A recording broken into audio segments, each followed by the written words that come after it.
Thank you. Thank you. All right, so the past few days we've been looking, few sessions we've been looking at the structure of the market. We've spent time on how the structure of the market is important for the outcomes in the market. So the conduct of the people, firms in the market, and how that has effect on the profitability or profitability or any business level outcome. I think we ended somewhere here on welfare losses associated with monopolies. And so I'm going to start from here, where I will just highlight the comparison between monopoly market and perfectly competitive market. Okay, so we are saying that the perfectly competitive market price, which is PC, competitive price, is lower than the monopoly price. Okay, so the monopolies will end up charging a higher price.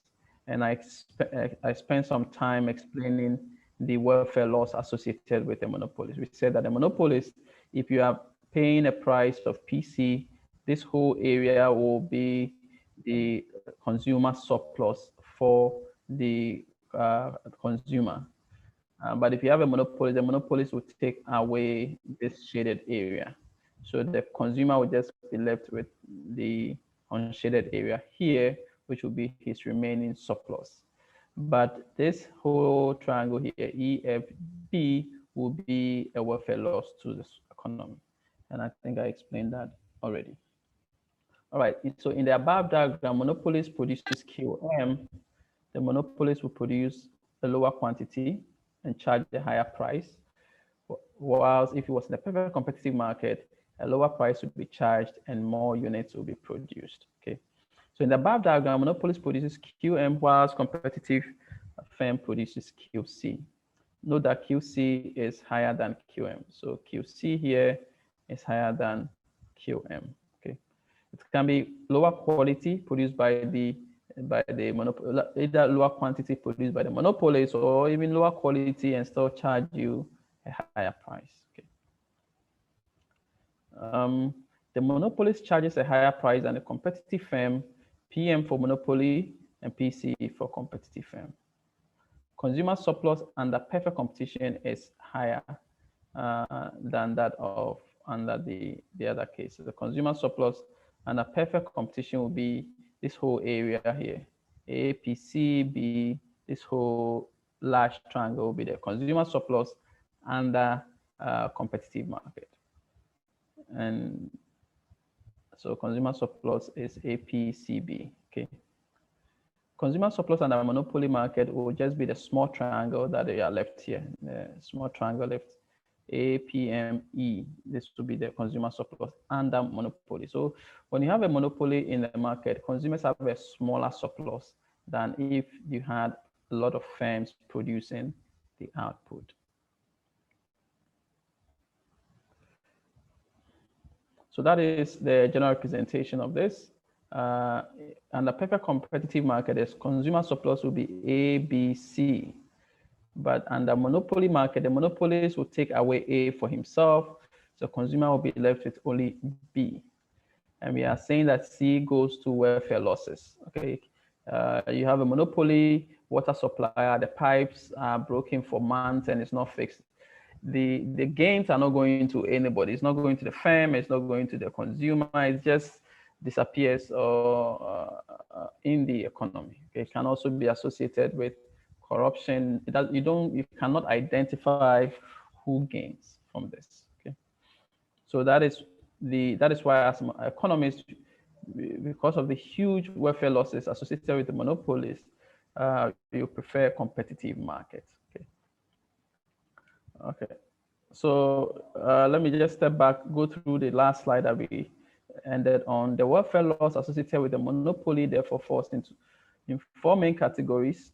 Higher prices. When you have a monopolist, you have higher prices, higher profits for the monopolist, and lower outputs.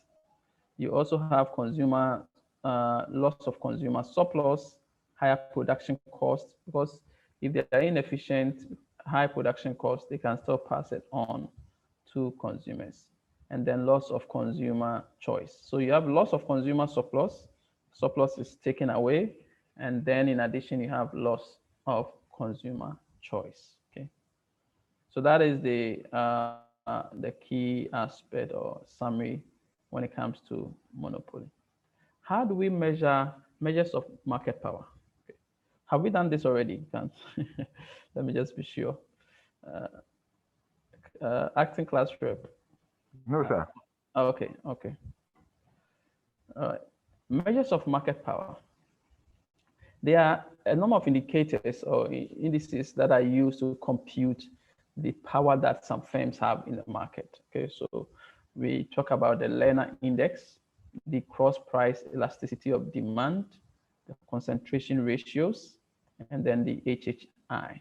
Okay, so the HHI, we have Lena Index, cross price elasticity of demand, and concentration ratio. Um, the, we'll treat the last two first, and then we'll treat the first two after that. So what is concentration ratio? We are still trying to see the power that some firms have in the market.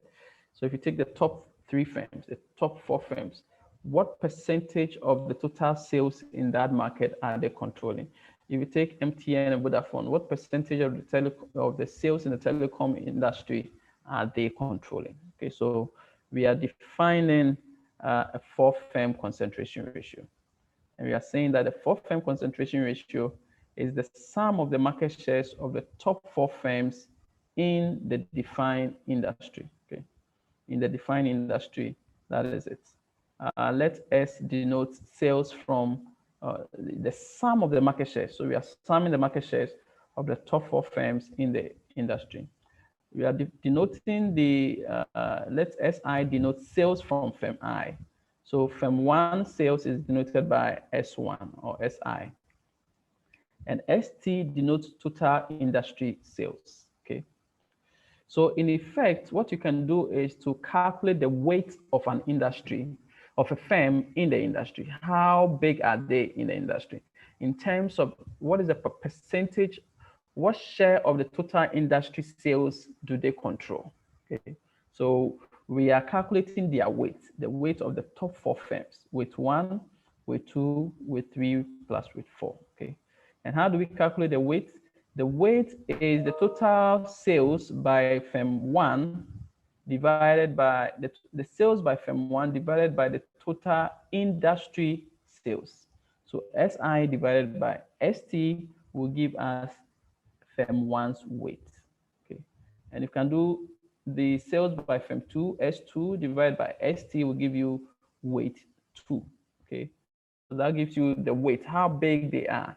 And in effect, we are asking what proportion of the total sales by the firm, by proportion of the total sales in the industry is controlled by the firm, or what proportion is due to the firm's own sale. Okay. We'll take a look at an example, and then I'm sure that will be very clear. All right, Hhi index here, we are saying it's a spin-off, or it's an addition or an improvement of the 4-firm concentration ratio. So Hhi, okay, I don't know why it's not moving. Okay. Sorry, the computer has frozen.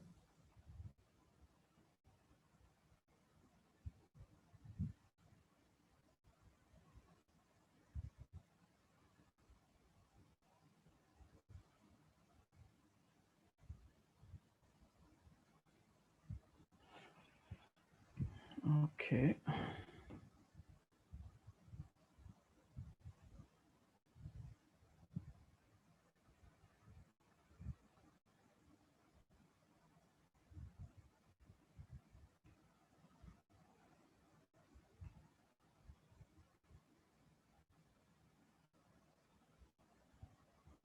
All right, I hope you guys can all see it. Sorry, I don't know what happened.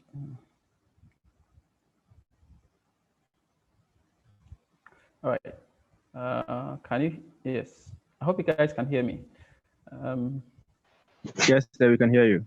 Okay, so the HHI is the, is the sum of the squared market shares of firms in a given industry. So basically, we are squaring the weight. So we are saying that it's the sum of the squared market shares. Okay, let me mute everybody. Um,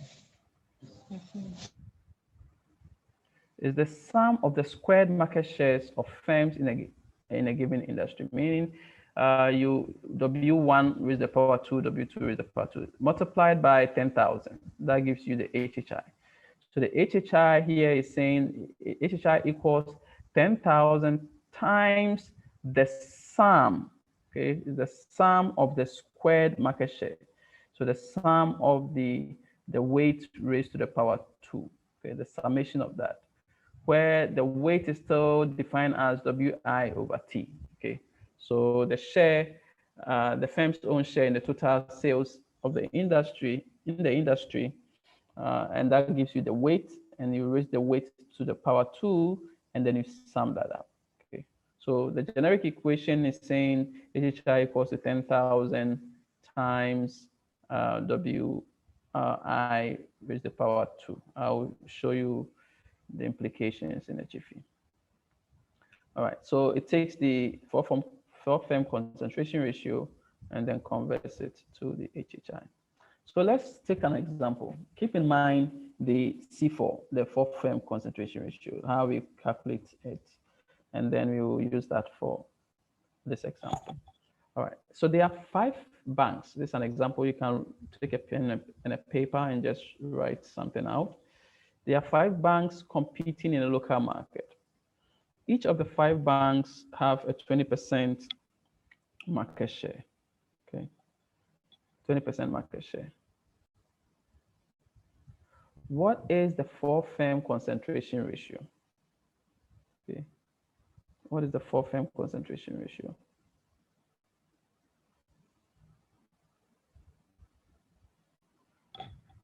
Okay. I'm sure we can all try our hands at that. Four-firm concentration ratio. So a four-firm concentration ratio, going by this definition, is the weight 1, weight 2, weight 3, weight 4, okay? So what would be the four-firm concentration ratio? Anybody?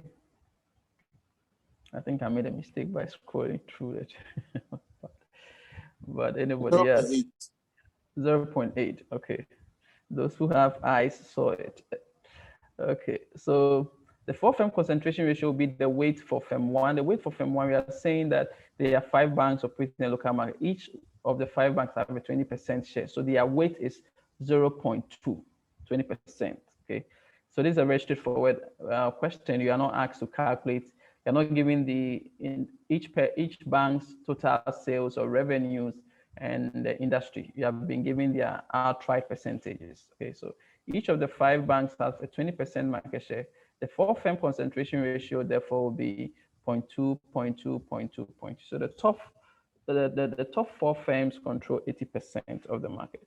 This is a generic example, but in practice, you can have like banks in Ghana, a lot of banks in Ghana, you can do the four-firm concentration ratio, and then you can have maybe the first bank controlling 0.2, another bank 0.1, 0.4, 0.1, and then you sum it up to see how the top 4, how much power do they have in the market, okay?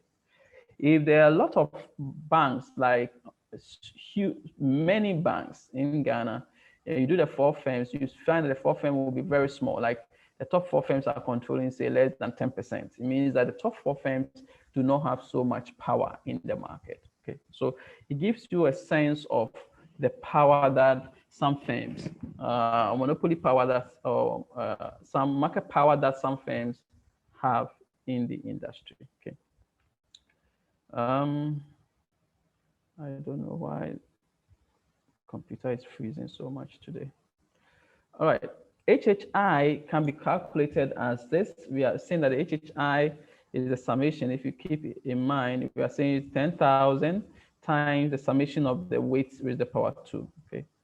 So the HHI can be computed in this way, where you have 10,000 times summation is just addition, okay, of the weights. So with 1 raised to the power 2 plus with 2 raised to the power 2, with 3 raised to the power 2, with 4 raised to the power 2, and you sum that up, okay, times 10,000. All right, the actual figure is 1,600. It's not 2,000. So this is supposed to read 1,600. Okay, what is the implication when you look at the HHI indicator? Say if you had only one bank, okay, or one bank control the whole market, that means that that bank, the percentage here will be 100% or 1, absolute, okay, 1. And the rest to the other banks will be 0, 0, 0, okay. If it's 1, you are going to have 1 raised to the power 2, which is 1. And 1 times 10,000 will be 10,000. So using the indicator, if you have the indicator approaching 10,000, that means that the market is approaching monopoly. Okay, let me retake that. Okay, these are the shares controlled by the top 4 firms. If we had, say, the first firm was controlling, say, 90%, which would be 0.9, then the other firm is controlling 10%, that will be 0.1. That means the 2 firms are controlling 90%, 100%. Okay, they are just 2. The rest are 0, they don't exist. If you have only 1 firm in the market, here, then you're going to have 1 raised to the power 2, and the rest will be all be 0, 0, because there's only 1 firm in the market, okay? If it's 1 firm and it's 1 raised to the power 2, the 1 raised to the power 2 is 1. So 1 times 10,000 will be 10,000. Therefore, if you have a monopoly in the market, a pure monopoly, a single firm in the market, the HHI will be 10,000, okay? Which means that as the HHI approaches 10,000, then market power is getting concentrated in the hands of a few firms. Okay, so that is the implication when you have this indicator here, HHI, and it's as it approaches 0, then it means nobody has power in the market. Okay, so that is the idea behind it. What is the limitations or some of the limitations when it comes to concentration ratios? Okay. Market definition. Sometimes if you do concentration ratios, it's very difficult classifying market. Are you looking at the sachet water company or the bottled water market in Ghana, so nationally? Are you looking at that of the region, or is it just the local? At what level are you calculating this concentration ratio? Okay. For example, let me give another example. The car industry. If you are doing the concentration ratio, are you dealing with cars produced in Ghana, or are you dealing with even imported cars? Okay, so you are dealing with, is it at the national level? Is it at the regional level? Is it at the local level? These are things that you have to define. So you have to define the market that this is relevant. If you are doing even banks, is it the concentration ratios for banks in Accra? Is it concentration ratios for banks in Greater Accra, or concentration ratios for banks in Ghana in general? Okay, so it's important that you define the market. Okay, define the level that you want to calculate this. For some people will be in your long essays. Some people work on bank concentration or something. Okay, so you need to define it. Whether concentration has impact on profitability or something. If that is your topic, then you have to calculate, say, the level of concentration over time. The top 4 firms, how much revenues are they controlling, and how has that changed over the period? Okay, so you can look at the time profiles from 10 years ago, how concentration ratios have changed. But then the question is it the national level concentration ratio, regional level concentration ratio, or even in the local level concentration ratio? Okay, so that has to be well defined. Another limitation for concentration ratios is looking at products that have a global market. So there's a global demand and there's a global supply. Okay, so if a lot of imports are coming to Ghana, and you have a few firms in Ghana producing the product, if you're doing the concentration ratios and you just do it on the Ghanaian firms that they have power, they may not have power because the foreign goods that are being imported may actually be the brands that most people are going for. So if we just sit in Ghana and so the top 4 firms in this market are this globally, or the product, the actual product for the actual product that is in the market, they are not a force. Okay, so the global dimension of many markets affects how we do this. Okay, and if you just look at Ghana, you'll be excluding producers, foreign producers, and that may not give a good reflection on the actual concentration ratios in the market. Industry definition and product classes. So even within an industry, you may be are the banks competing on the interest earnings? Are they competing on total firm profitability? Are they competing on mobile transactions? So you may have to define the industry well and then the product classes. Okay. If you take the items sold in the supermarket, for example, maybe the best supermarket is supermarket A, but in terms of product class B, the best supermarket in terms of revenue is a different supermarket. Okay, so you cannot just go and say, oh, the best supermarket is here. Maybe in terms of a dimension, in terms of total revenue, yes, but in terms of sales on certain products, other supermarkets are. So definitions is very key. You cannot just have a blanket indicator for concentration. Okay, industry definition and product classes are key. Okay, so we talked about the what do you call it? The concentration ratios. So I'm just trying to, yes. We talked about concentration ratios. We talked about the HHI, and then now we look at the Lena Index and the cross price elasticity of demand, which is a very interesting and important concept, using elasticities to understand the level of market power. Okay. Any question? Any question on the concentration ratios? All right, measuring demand and market conditions. So as part of the elasticity indicators, we have the Rothschild Index. Rothschild Index. So the Rothschild Index measures the elasticity of industry demand. How elastic is the demand for the industry output? Meaning that if there's a small change in industry price, the market price, the industry price, what happens to the demand for the industry output? So industry elasticity. So it measures the elasticity of industry demand for a product relative to that of an individual firm. Okay. So in simple terms, is the ratio, the Rothschild Index is the ratio of the elasticity for the entire industry, elasticity of demand for the total market, divided by the elasticity of demand for the product of an individual firm. So for a firm-owned elasticity. Okay, this is a very important concept, and very intuitively it makes sense. Okay,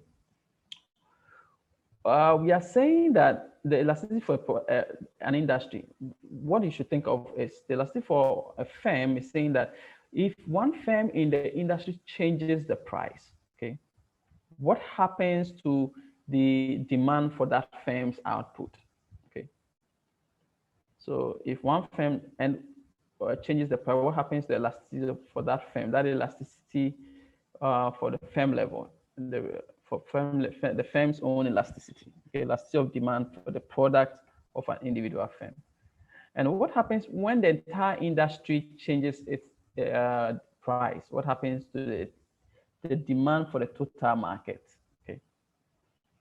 So you can say that the EF will be equal to ET if you have a monopolist. Okay.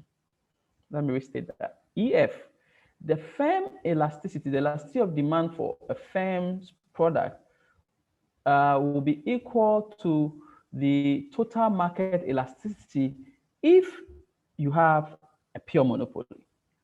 If you have a pure monopolist, that means that the firm is also the market. Okay. So the firm is the supply side of that market. It's only one firm. So the firm's elasticity, the firm's elasticity is the industry's elasticity. Okay. So if you have EF equals to ET, then you have a monopolist. And if that is the case, the Rothschild index will be equal to 1, meaning that ET divided by EF equals 1. And whenever you calculate your Rothschild index and equals to 1, it means you have a monopolist. Okay. If the firm's elasticity is completely different from the total market elasticity, then that means that you're approaching a perfect competitive market where what the firm does has no effect on the market because the firms are too small to impact the total market. So in that case, then you have a value, a Russell index, which is close to 0, perfect competition. Okay, is that clear? Any question? Any question? All right. Okay, so that is the idea behind the Rothschild index. Okay, if equals to 1, it's a monopoly, and if it's 0, it's approaching perfect competition. Yes, Siba.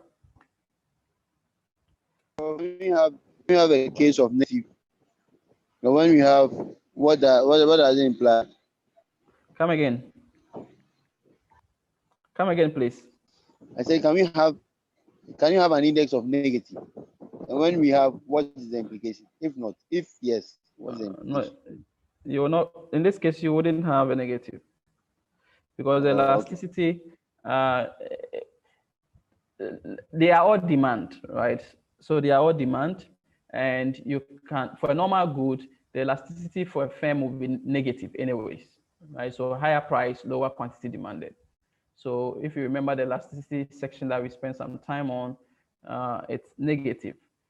But that of the total industry will also be negative. So they should cancel out. Okay, so the index, the Rothschild index will not have a negative sign. The signs will be the same for the firm and also for the market. Okay. Any other question?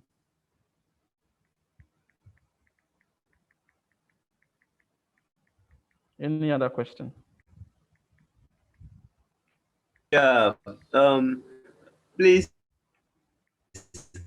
Go ahead, please. I would like to know why is it not of individual firm or demand of total firm over that of the.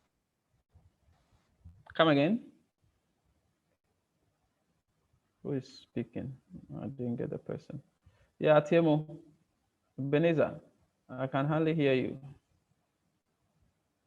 Your mic is off. I'm asking from the PowerPoint.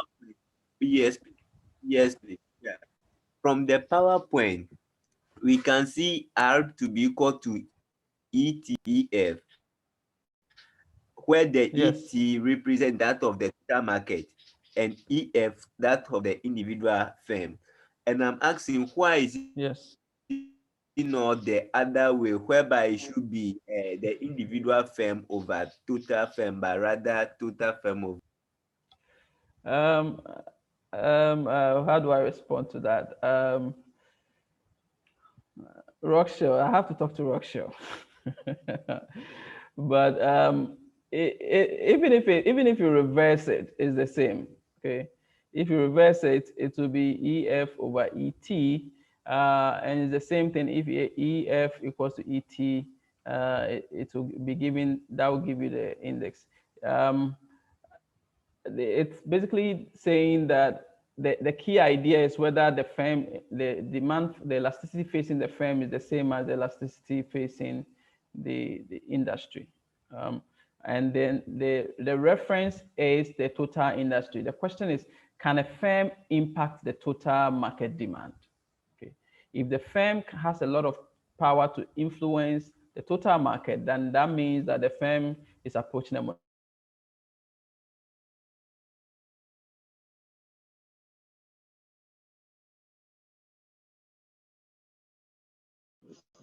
Well,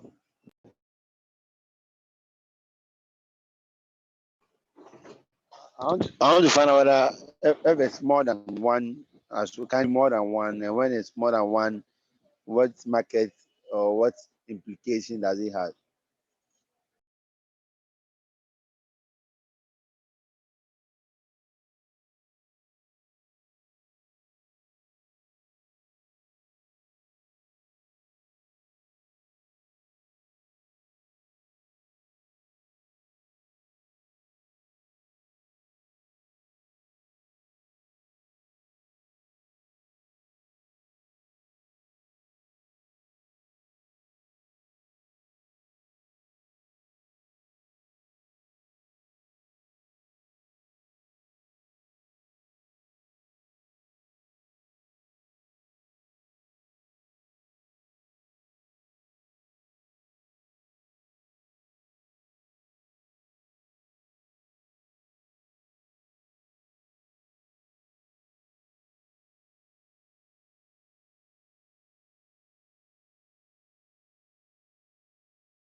Hello?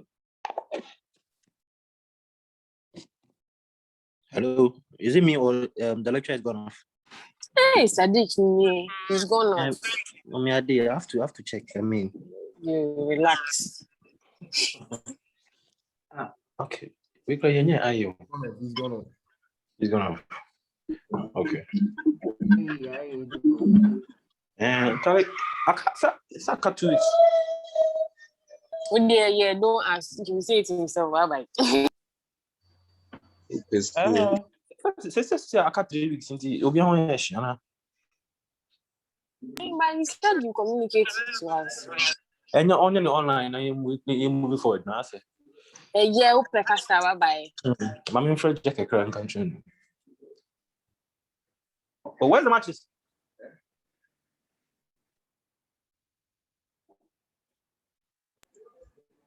Randy.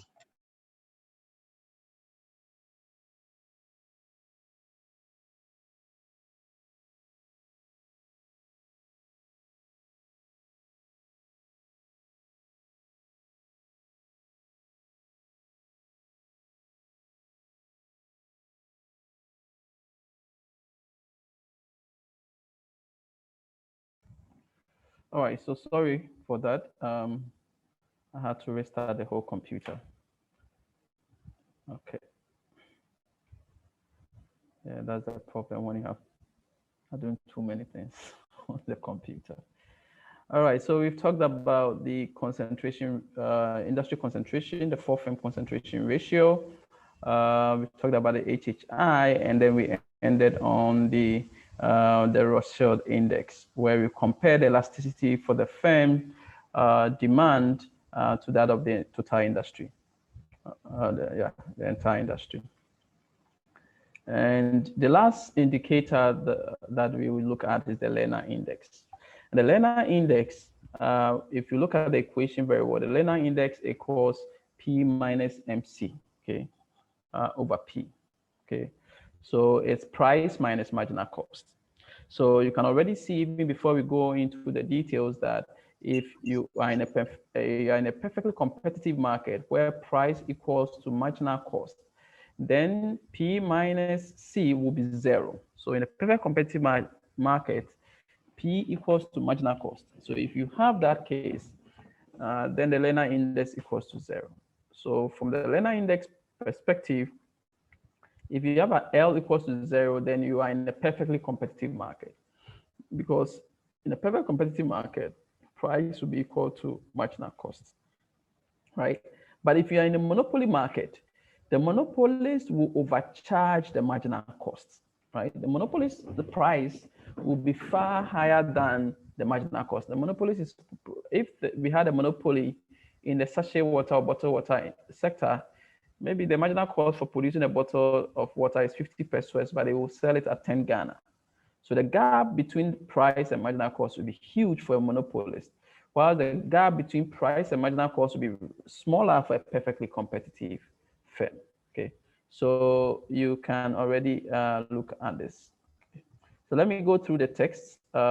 It's a measure of the difference between price and marginal cost as a fraction of the product price. Okay. And the index ranges from 0 to 1. So when P equals to marginal cost, the Lena index is 0. So when P equals to marginal cost, the Lena index is 0. That means firms in that industry have no market power. So you are in a perfectly competitive market where firms don't have market power. Because if you had market power, you have the ability to charge price, a higher price beyond your costs. Okay.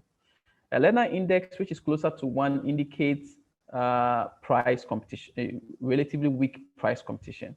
So if you have a Lena index that is closer to 1, it means that you're approaching a monopoly, and therefore there's a very weak competition in the market. Okay, firms have market power. Okay, there's weak competition. There's basically no competition, or depending on the market, the competition level is very weak, and some firms have market power. Okay, and it's not difficult to see this. If price and marginal cost is, the difference is huge. Let's say if marginal cost is 0, then you are going to have price over price, which will be equal to 1. And therefore the Lena index will be equal to 1. So for a pure monopolist, the monopolist price that he's charging you, the price is so small, but it's going to charge you a huge price. And therefore you'll be approaching a Lena index, which is closer to 1. Okay. Any question? And the Lena index also helps you if you are a firm in the industry and you know that you have a bit of market power. It helps to inform you the extent to which you can price your product. So if I know my Lena index, if I rearrange this term, it can tell me the optimal price I should set. Okay, it's not very difficult to see that. Let's take the whiteboard. Let me use the whiteboard. Okay. Hopefully it doesn't freeze. Let's say L, Lena index equals to price minus marginal cost, or divided by, let me use, oops, what is it?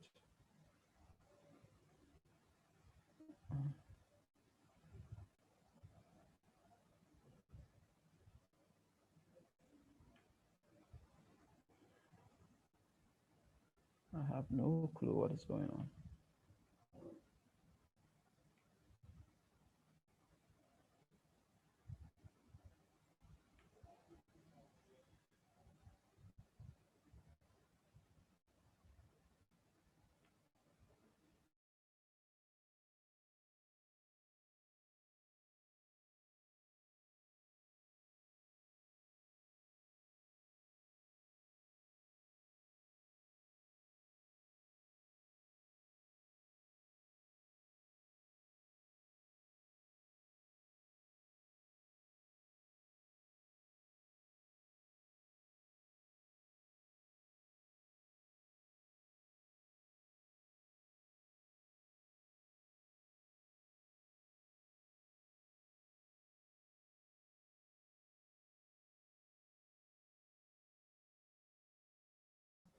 All right, so it's not the computer after all, it's the institutional Zoom. Okay, let me try one more time with the whiteboard.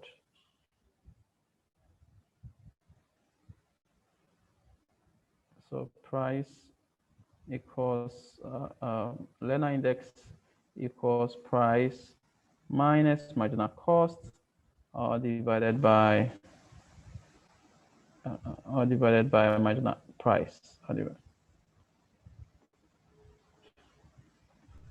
divided by the price. Okay, I hope you guys can all see. So all divided by price. Okay, so this is what we are saying, that if the difference between price and marginal cost is huge, then you are approaching monopoly. Monopolies can overcharge the marginal cost so much. But if the price exactly equals marginal cost, then the Lena index will be 0. Okay.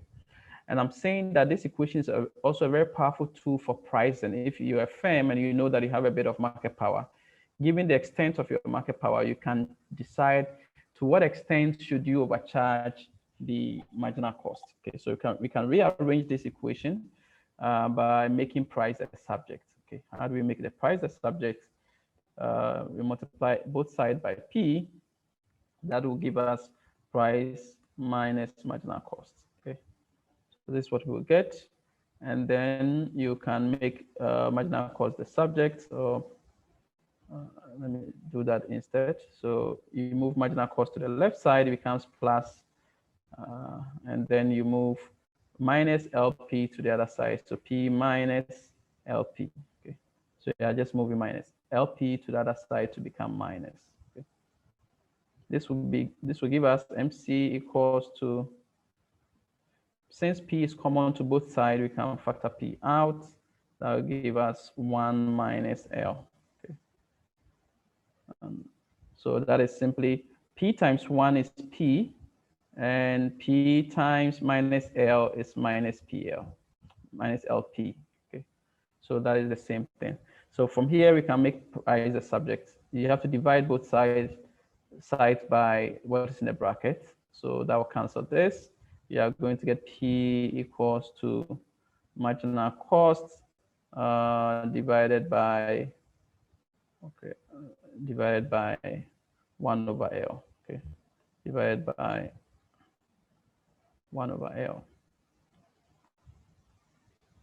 1 minus L. Okay, divided by 1 minus L. So that will give us the price. Okay, and if you want to be want it to be more interesting, you can factor 1 over L out. So you can have 1 divided by L. So and divided by what is in the bracket. So let me grab the text. 1 minus L times, okay, let me put a times here. So times MC. Okay. So price, this equation is very good, but it tells you that given your Lena index, okay, so if you have this ratio, knowing your Lena index L, what factor should you multiply your marginal cost with to get the market price P? Okay. So knowing how much powerful you are in the market, you can overcharge your marginal cost by this factor. Okay, somebody's mic is on. Please mute yourself. Solomon Donko, mute, check your microphone. Okay, so that is what you have. It means that if your L is 0, remember, if your L is 0, then what market are you in? Anybody? If your L is 0, what market is that? Hello? Anybody can unmute himself or herself? Yes. Perfect competitive. Competitive market, perfectly competitive market. So if L is 0, then this factor is going to give you 1 divided by 1, which is 1. And for that reason, price will be equal to marginal cost. And price is equal to marginal cost in a perfectly competitive market. Okay, so that is the factor here. Let's take an example. I don't know why Zoom is freezing today. Okay, let's take an example. Let me exit this. Okay, so that is what we have here, makeup factor. From the Lena index, the firm can determine the factor by which it should overcharge marginal cost. Okay, so rearranging the Lena index, you are going to get P equals to 1 divided by 1 minus L times MC. And I've taken my time to show you how to get that. Okay, and therefore, the makeup factor is 1 divided by 1 minus L. When the Lena index is 0, the makeup factor is therefore 1. Okay, if L is 0, the makeup factor is 1, meaning the price equals marginal cost. Okay. And when the Lena index is 0.2, so you have a bit of market power, 0.2, then you're going to get 1 divided by 1 minus 0.2. 1 minus 0.2 will be 0.8. So you have 1 divided by 0.8. If you calculate that, the makeup factor is 1.25. Okay. And it means that if you have a makeup factor of 1.25, then the firm can charge a price that is 1.25 times its marginal cost. Okay. So the extent of power you have in the market will influence to what extent can you overcharge your marginal cost. In this example, you can overcharge your marginal cost. You can charge a price that is 1.2 times your marginal cost. So if your marginal cost is of producing sachet water is 1 Ghana cedi, then if you have this market power, then 1.25 times the 1 Ghana cedi, which will give you sell it at 1.25. So if it's 50 Ghana marginal cost times 1.25, it tells you the extent. Okay, you can try this. Increase the Lena index to 0.8 and see.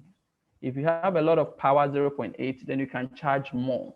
Okay, so the extent to which you have power influences the ability to price beyond your marginal cost. So it's a very important concept. If you don't have power, don't go and be charging so high a price higher than your marginal cost.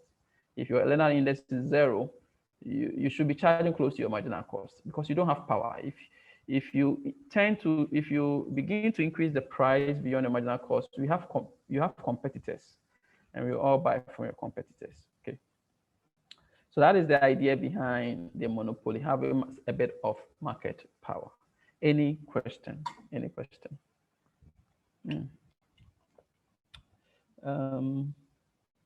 Class rep. Oh, okay. You're still a co-host. Okay, so you can record. Yes, Randy, go ahead, please. Okay, Doc, when you were talking about the other one, I lost my internet, so I didn't hear it clearly. The 0.20, the explanation, the 0.80 you mentioned. Okay, Randy, today the internet and IT problems.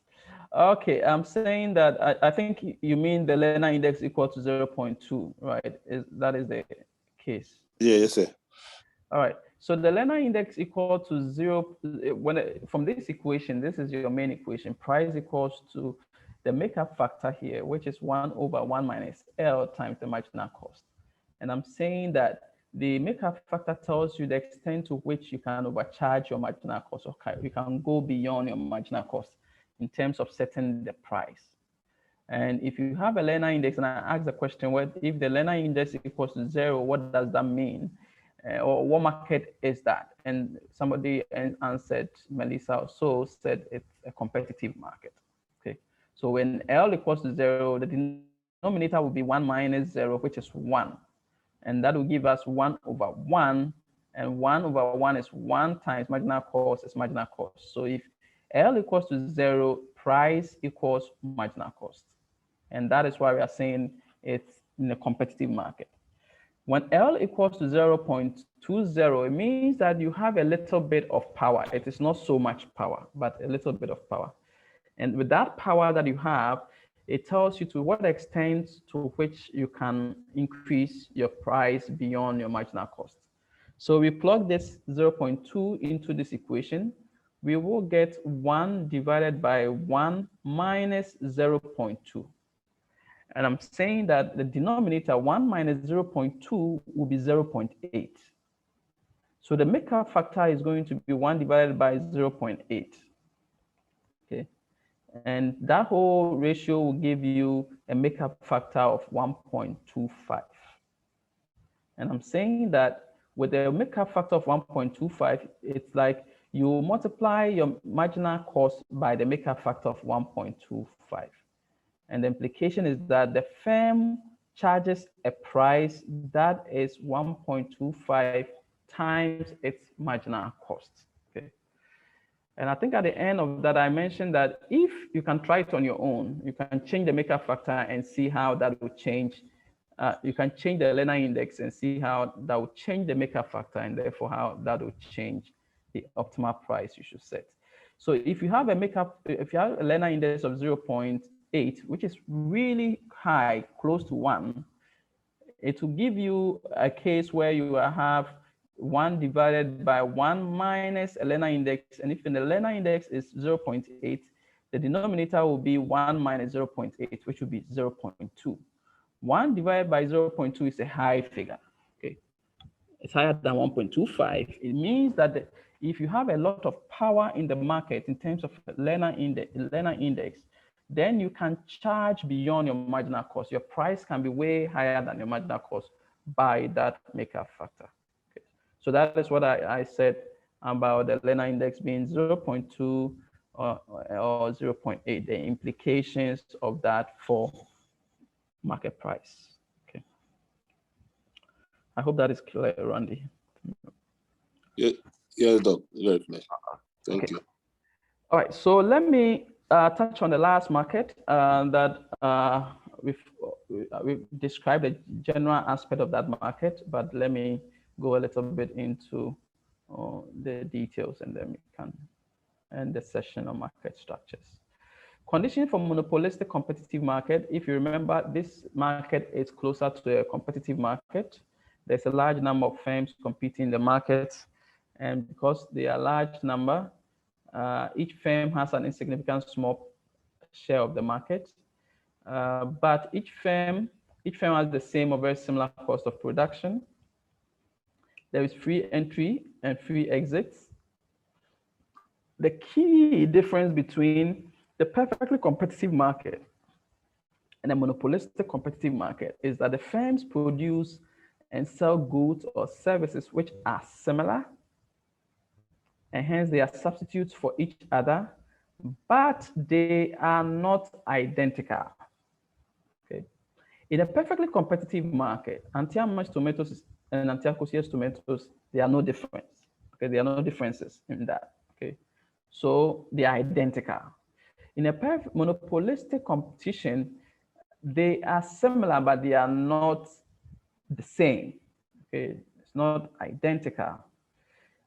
Firms in this market, they compete by trying to ensure product differentiation for their goods and services. So you can take the sachet water and the bottled water market as an example, where there are lots of firms producing bottled or sachet water, but they are selling similar products, and therefore they are substitutes, but they are not identical, because the firms are differentiating their products. It can be labeling or branding of their products, or it can be simply the quality differences. So when you're buying this sachet water or bottled water, you want a certain brand, okay?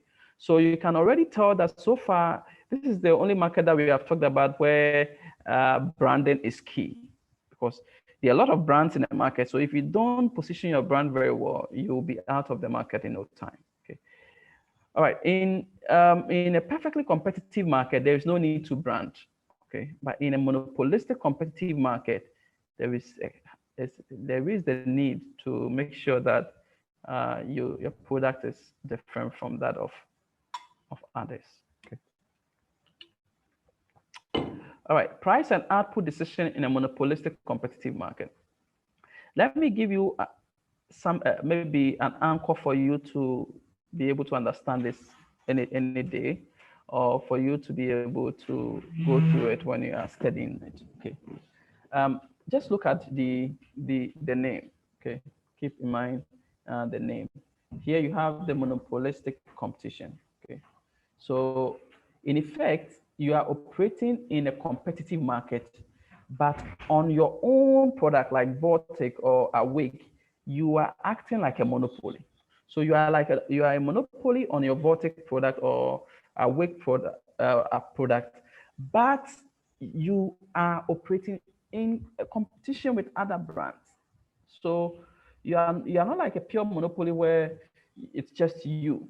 It's not like Vortec alone is in the market. Vortec, the company holds monopoly over the Vortec brand, but they do not hold monopoly over the entire market, right?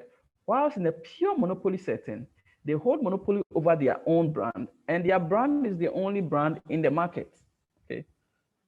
You don't have that case going on in a monopolistic competitive market. So you are a monopolist on, I don't know, I don't know the water product in the market.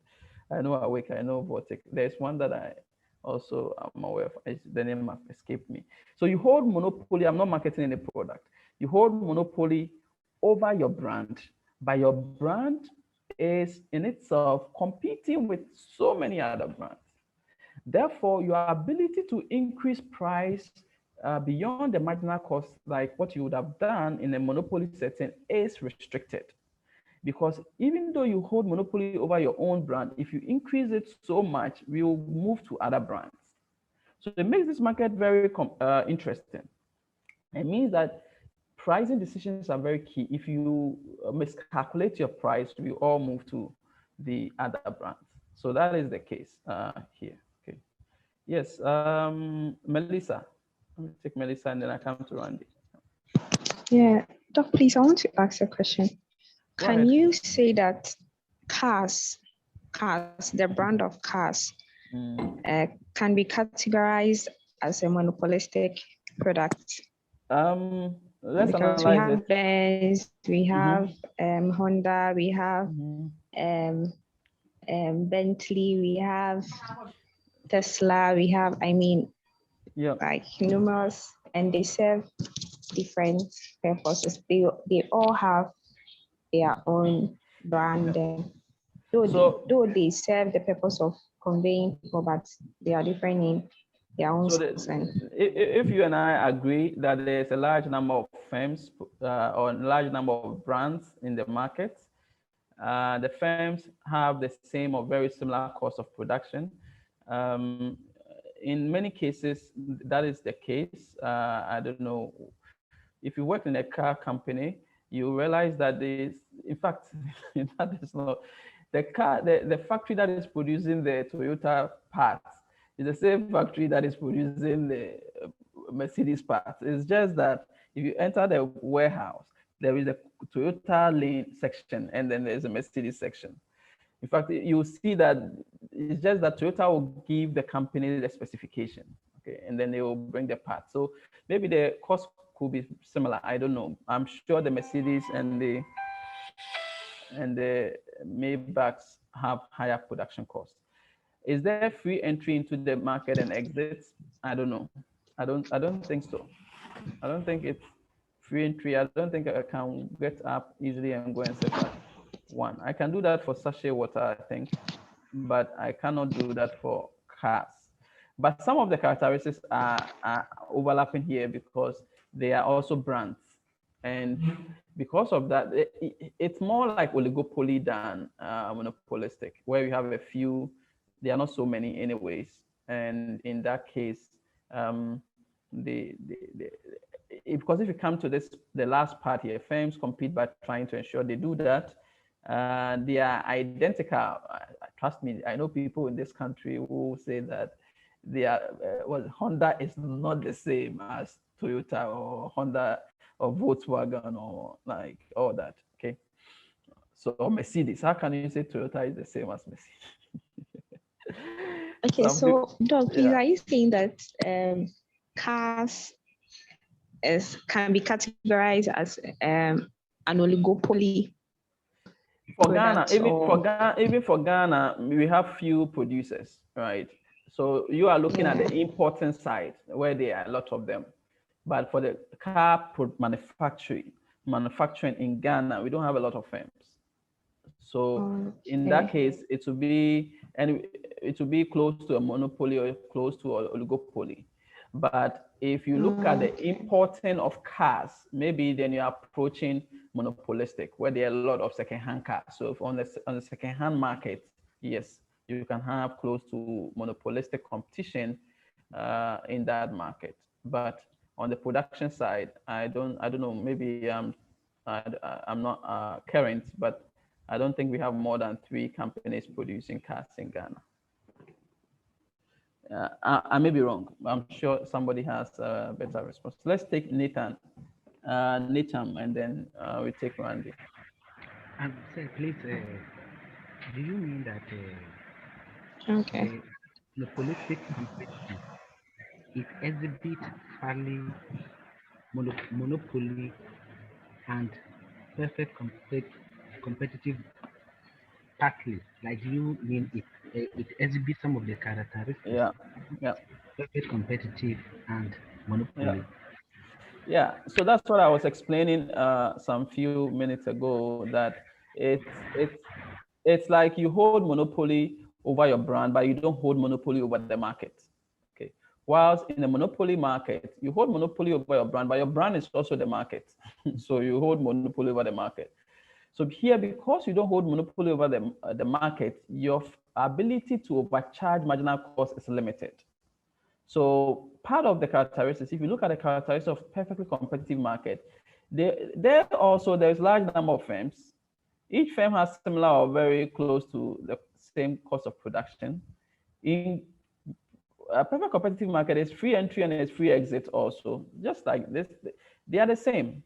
The only thing is that the products are not identical, even though they are similar. But in the perfect competitive case, the products are identical. And so the last two is where the difference is, where the second case here, where you brand your product.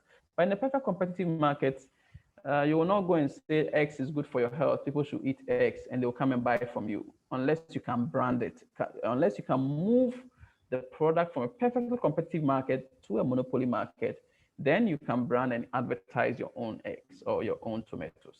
Okay. So it exhibits a bit of those characteristics, but their monopoly power is not to the extent of a pure monopoly.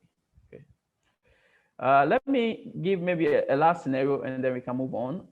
If water, sachet water, was like the old type where we had pure water without labels on them, the price in the market would be exactly the same.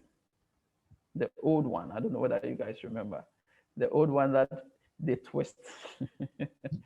Penny to penny. Penny to penny. Okay, penny to penny, wherever you go, the price is pure competition. Okay, there's no branding. You cannot go and buy airtime on radio and say penny to penny is good. Whose penny to penny are they going to buy? But the moment we made a transition from perfect competition to monopolistic, now brands came in with labels differentiating their water, and therefore they have the ability to slightly charge a higher price, but not so much.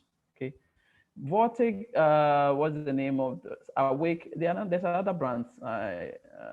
Maybe you guys can give me the examples. I keep using only Awake and Belaqua, exactly, and Vena, Belaqua. So there are other Everpure. So you can have a case where maybe Vortic or we can say, okay, the others are charging 20 pesos per sachet, but because of the quality of my brand and because of my own brand, I'm going to charge 25 pesos or 30 pesos, and people will still buy because of the brand. But you cannot go and say that the others are selling it for 20 pesos, but you will sell your sachet water for 100. You cannot overcharge marginal cost because of the competition in the market. But if it was only Awake or Belaqua in the market, they will be free to charge more than that. Okay, so you are holding monopoly over your brand, but you don't hold monopoly over the entire market. And that is where it's tricky. You cannot go beyond your marginal cost. So in effect, in a monopoly market, in a monopolistic competitive market, the demand curve and the marginal revenue curve is similar to that of the monopoly market. The price that is set in the market is slightly higher than the marginal cost, but it is not as high as the monopoly market. Okay, you will not have, you cannot set a high, if Belaqua sets a higher price, way higher than the marginal cost, we all move to the other products because we have options. But in a monopolist, pure monopoly market, they charge the higher price. That higher price will still hold because we have nowhere else to go. Okay, so that is the case here in a pure monopoly. In a perfect competitive market, price will be equal to the cost, the average cost. In a monopolistic competitive market, you can charge slightly higher, but you keep in mind that there are other brands that we can move to. Okay, so this profit may not hold in the long run. The long run, monopolistic, you will be approaching, you'll be setting a price that is closer to your cost. Okay, I don't expect you to memorize the graphs. The key understanding is that in monopolistic competitive market, price is still slightly higher than average cost, average total cost. But in the long run, it may approach just the average total cost. Okay. Let me summarize the implications. I've gone through them, but let me summarize. Competition will lower prices and profit as in a perfectly competitive market. Because of the competition, it will lower prices and profit level. If you had only one pure water or sachet water or water producing company, you will be paying so much for sachet water. Okay, but with a lot of brands in the market, it will lead to lower prices and lower profits, as in a perfectly competitive market. However, the price will remain slightly higher and the output lower than under perfect competition. So the price will remain higher than perfect competition, but the output they will produce will not be as many as you have under perfect competition. Okay, you know that the monopolies will produce the lowest output. The monopolistic competitive firm will have an output which is higher than the monopoly output, but it will still be less than that of the perfect competitive market. Production therefore occurs at less than optimum scale. As a result, there is excess capacity. I will explain that in a jiffy. So in a monopolistic competitive market, the problem is that, say Belacqua has a big warehouse. They have the ability to produce 1 million sachets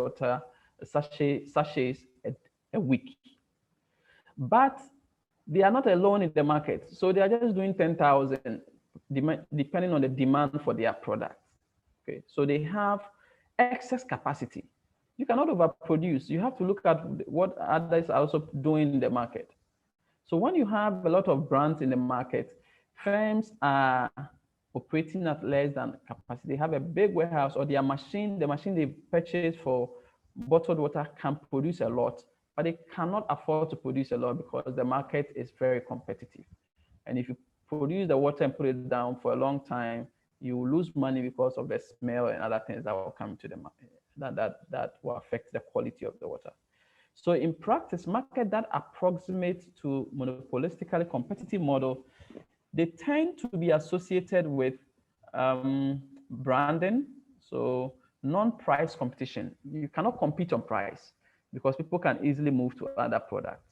What they compete on is more of non-price, branding and efforts to differentiate the products, like quality, okay?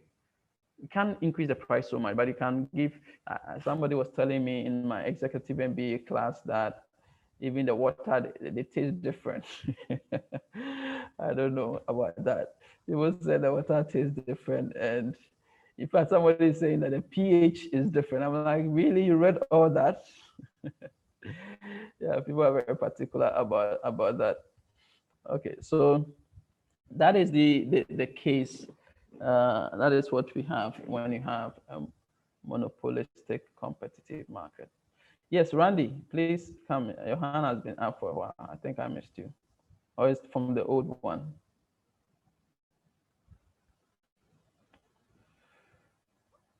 Okay. Long run adjustments. Long run adjustments, yes, I can see another hand. Peter. Apart from branding, what else can you do to move a product from a perfect competitive market to a monopolistic competitive market, apart from branding? And is there anything that we can do again to move a product from? If you don't, I think the first thing is to differentiate your product. Whatever you do to differentiate your product, it will work, but you have to choose the best option.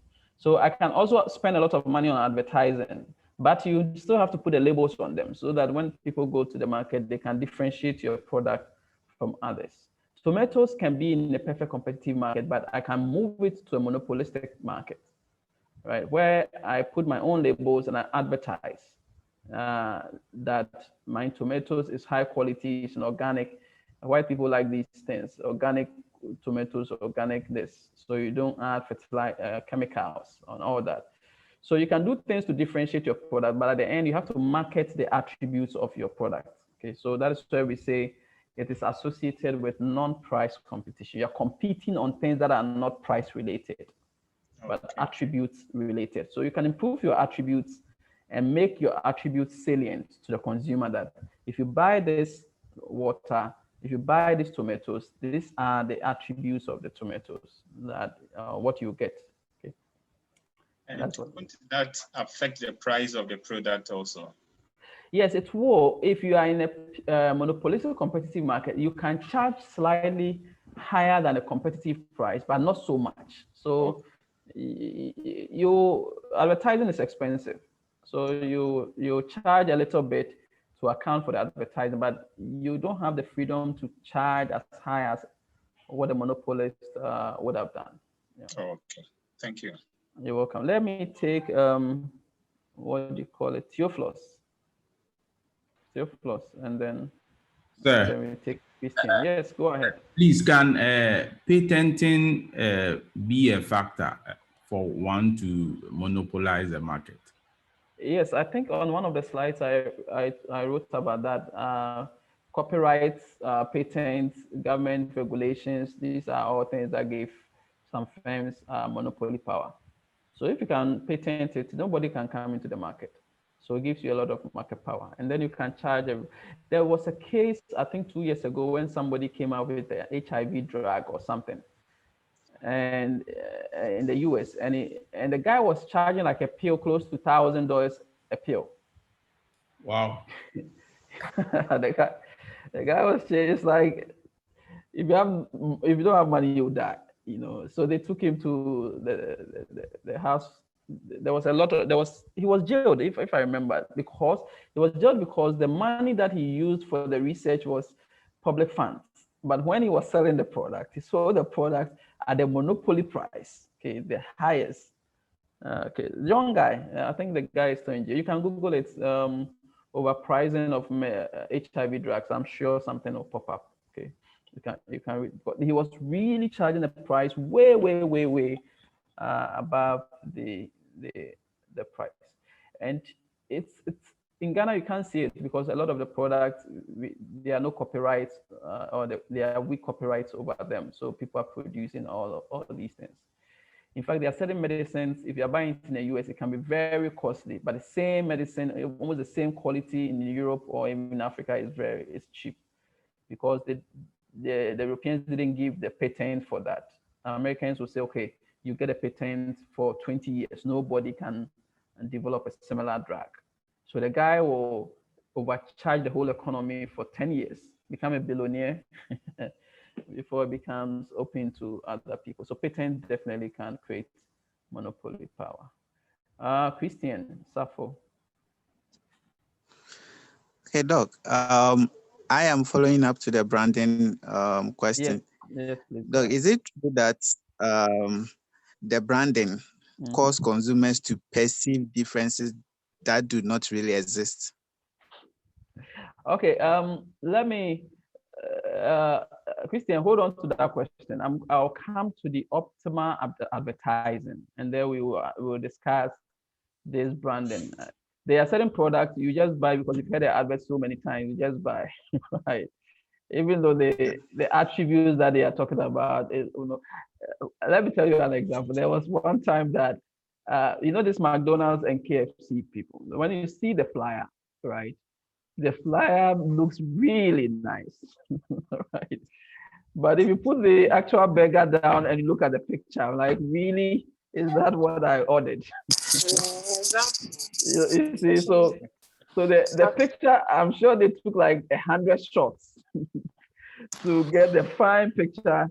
Or different angles. Or different angles. You see, I don't know whether I'm the only person. I went there, I look at the burger, I'm like, yeah, especially McDonald's. Their burgers are really yeah, It was so tiny and flat, and Yes.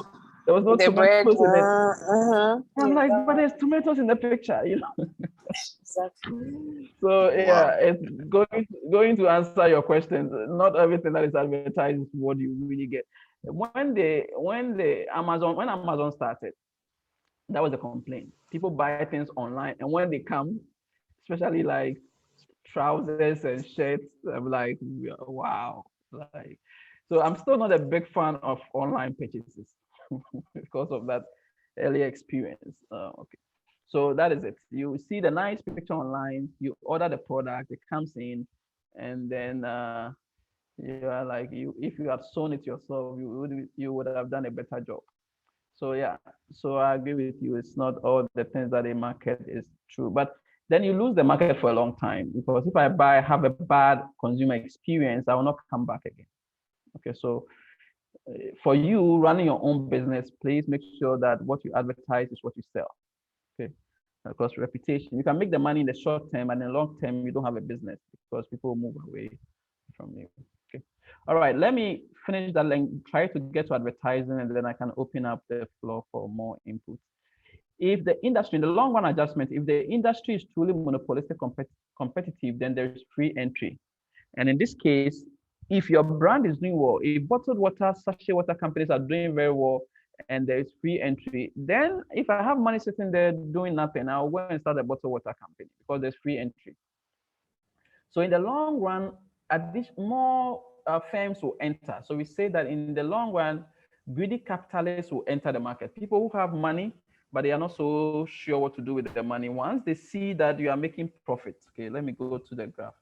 Once they can see that this shaded area exists, there's profit to be made, more firms will join the market. And as more firms join the market, supply will increase and price will fall. And the price will fall close to your average cost. So price will fall to the point where price equals to your average total cost. Okay, so that is the long run case that you experience. Okay. So in the long run, other firms will enter and their brands will still the market. So the demand for your brand, say if it's Vortic or Verna, will reduce. You have a lower demand because other brands are coming in.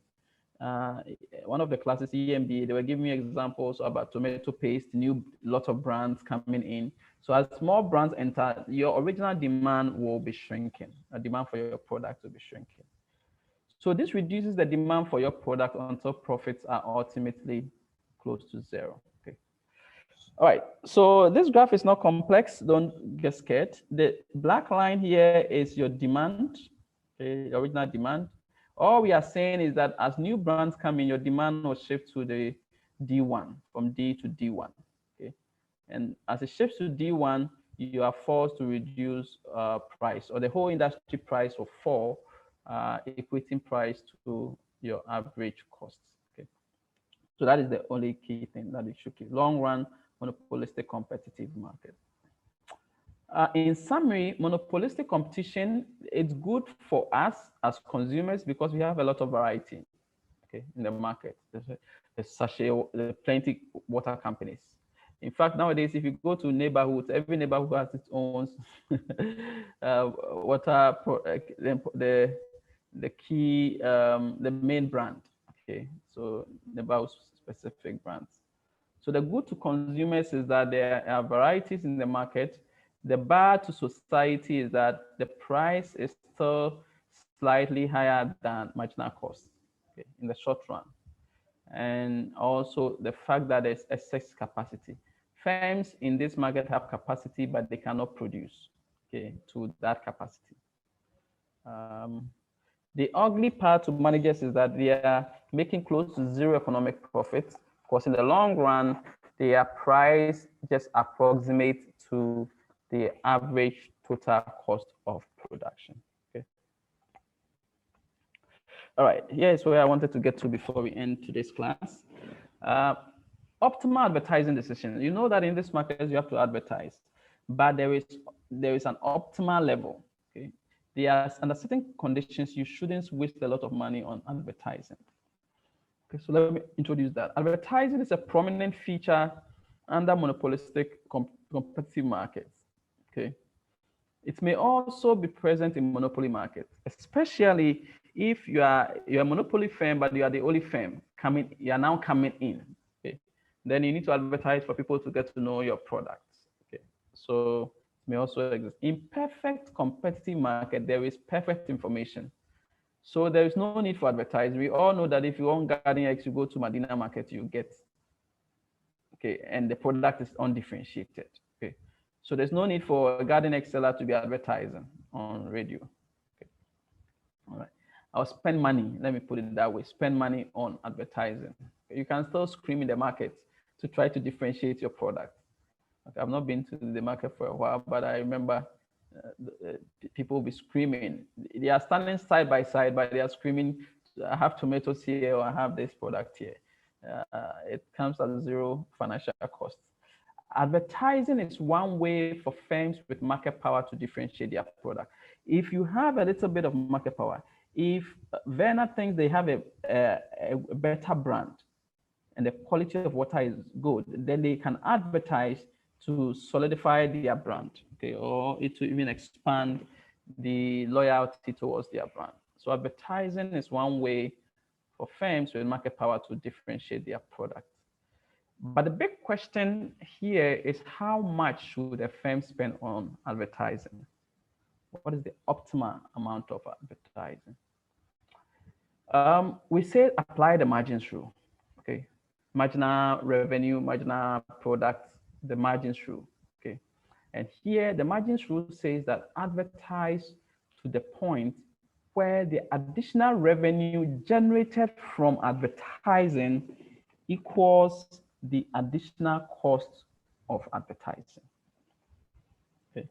So you're advertising, what you want is that the additional revenue from advertising to be higher than the additional cost, but you should advertise to the point where how much money you are getting from advertising should be equal to how much money you are spending on advertising. So if I spend 10,000 on advertising, it should at least give me back 10,000 in returns. Okay.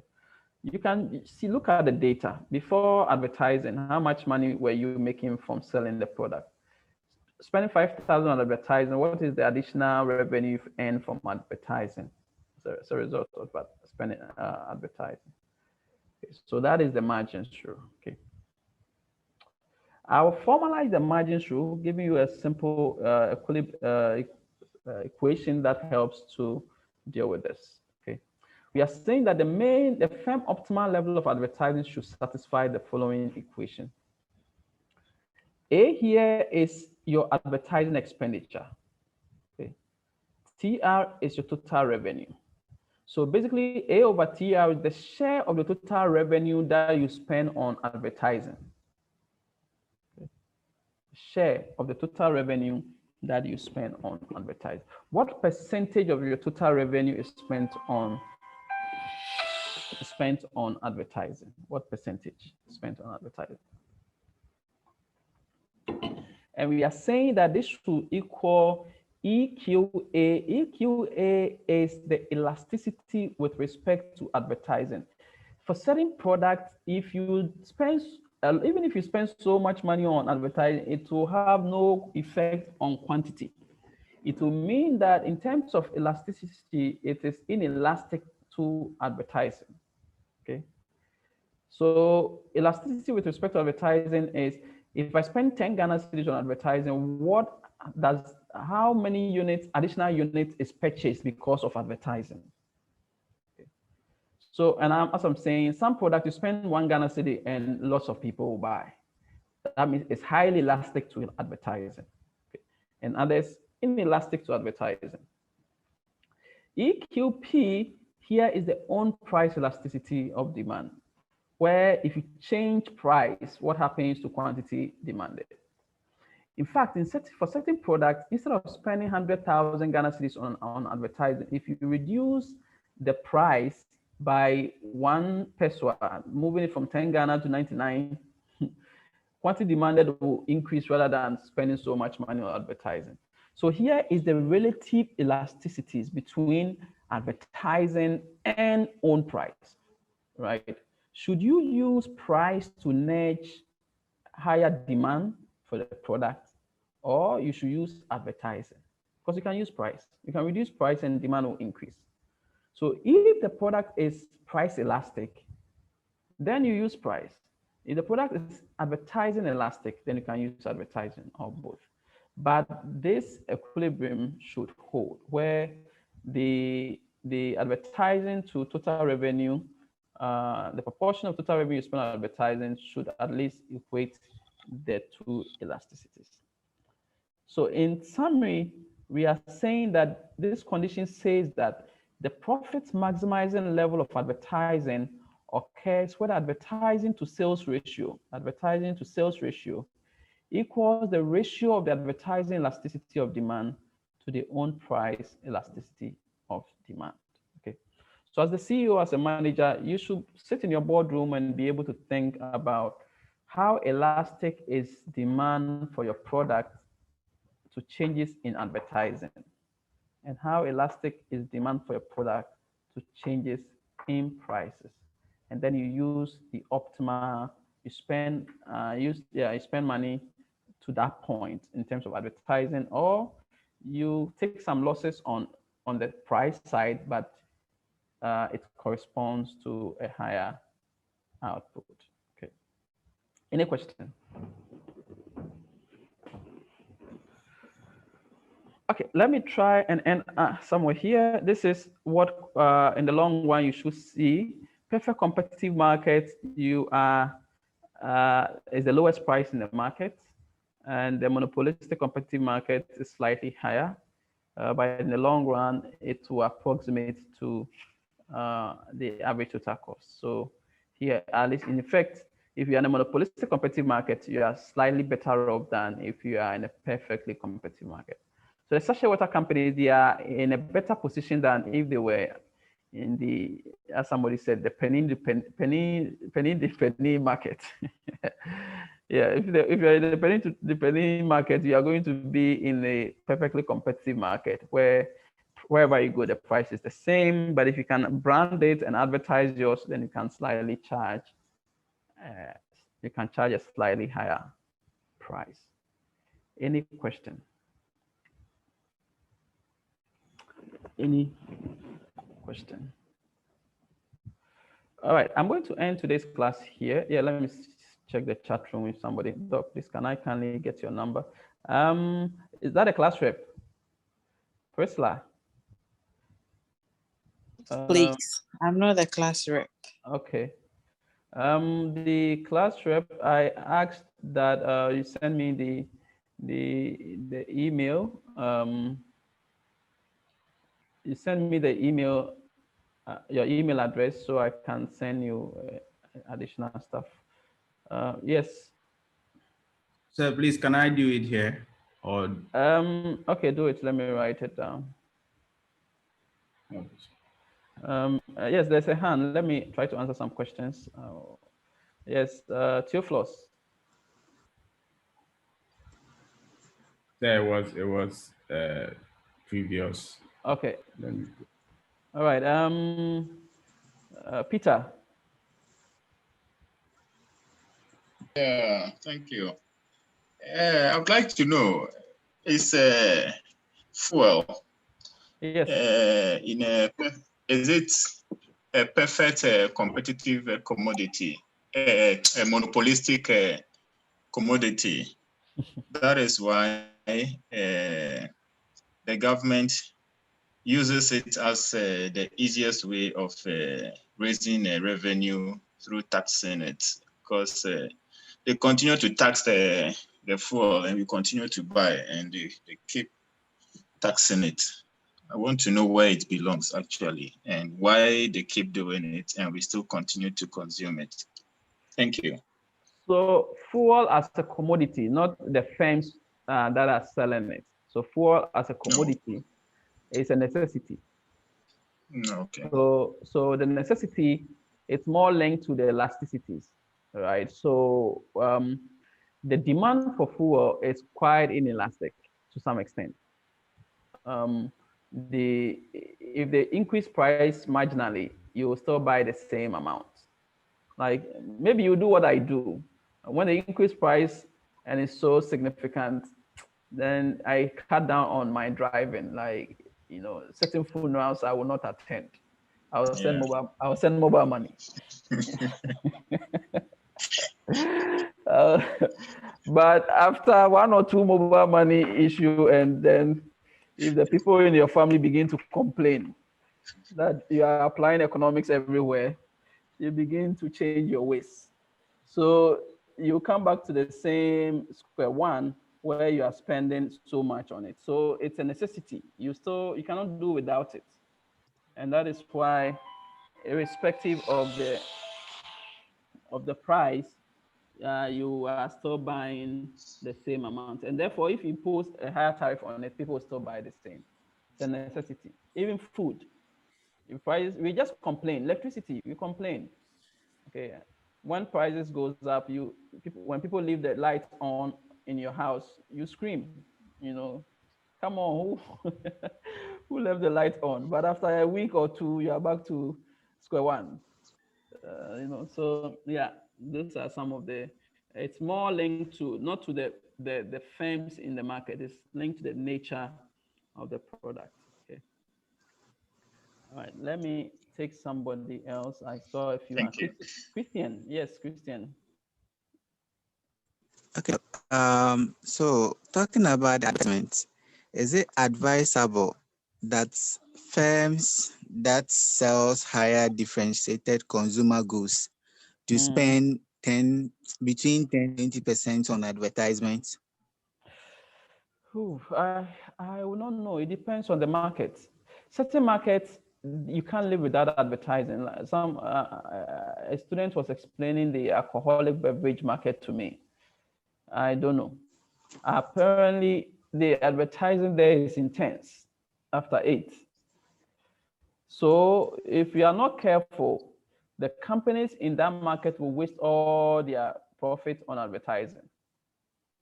So you need to, at a point, maybe when people are advertising, you reduce the price for yours, and maybe that saves you a lot of money than spending it on advertising.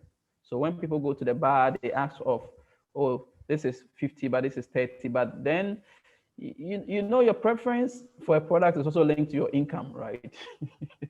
And it's linked to your purchasing power. So if the other one is relatively good, but you're not spending a lot, then you'll be indifferent in your consumption. So that is the case. So I wouldn't know whether it's 20%, 10%, or some firms will not even spend much on advertising, or they will use other means now with social media and other things to nudge, which is relatively cheaper than the radio, the traditional media. So I wouldn't know exactly how much firms are using, and it should be linked to your elasticities. Okay, it should be linked to what additional revenue you are getting. Sometimes it even depends on what type of radio or TV station you're advertising. It's not all that will give you the same elasticity. So you have to, if you're spending 10,000, 100,000 in a radio station and it's not leading to anything, but there may be a radio station that if you spend 5,000 there, the impact can be huge. Okay, so you have to make these analysis. Minimize cost, because advertising expenditure goes against your profit. So it's part of the cost minimization strategy. It's just that you find yourself in a setting where you still have to advertise. Okay. All right. Is there any other question other than that? I end today's class. Class regular. Okay. All right, then have yourselves a nice afternoon. Make sure that you don't allow the material to pile up. Please go over them. Class rep, please download and share it with your class, okay, the co-host, so that everybody gets access to it. Have yourselves a nice afternoon. See you around. Yeah, see you soon. Okay, sir. Yes. Thank you. Please, my response. Your response. I've written it down. Your email, right? Yes. Okay. Or you want something? I've forgotten. I've written the details down. The Okay. Tuyahine is the last part, and yeah. Okay. All right. Enjoy your day. Bye-bye. Bye. Bye.